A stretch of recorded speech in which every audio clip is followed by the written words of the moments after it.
Halo, assalamualaikum warahmatullahi wabarakatuh. Kembali lagi di Pekatak dari Channel. Di video kali ini kita akan membahas bagaimana cara mengobati merpati kita yang terindikasi terkena penyakit ngorok atau CRD. Seperti apa gejalanya, bagaimana cara mengobatinya, simak terus videonya, jangan di skip supaya informasinya tersalurkan dengan jelas. Di tengah cuaca yang tidak menentu seperti sekarang ini di Lombok, kadang panas, kadang hujan, dan angin keras, merpati kita memang rawan atau biasanya terkena penyakit ngorok, teman-teman. Ini kemarin kita paksakan karena angin keras, terus kita terbangin, jadi keesokan harinya merpati kita bersin-bersin, teman-teman.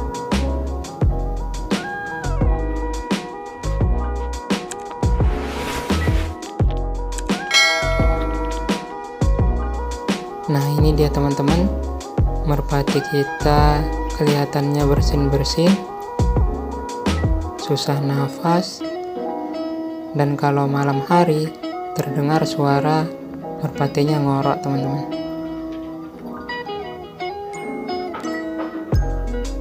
Tingkat kematian dari penyakit ini sendiri memang rendah, tapi sangat menggantung dan bersifat akut.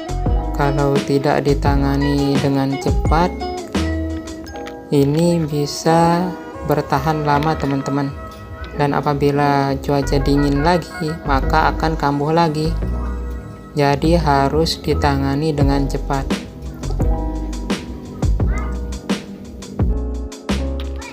Biasanya di kandang pekatak dere kita mengobatinya dengan memberikan pupukan doxyvet, dan ini sangat ampuh sekali, teman-teman.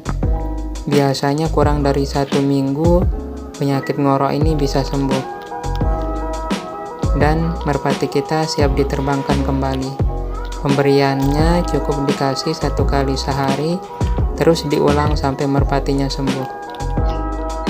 Oke, terima kasih telah menonton. Semoga merpati teman-teman dalam keadaan sehat selalu.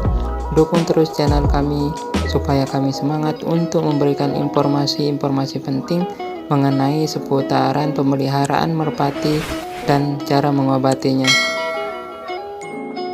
Wassalamualaikum warahmatullahi wabarakatuh.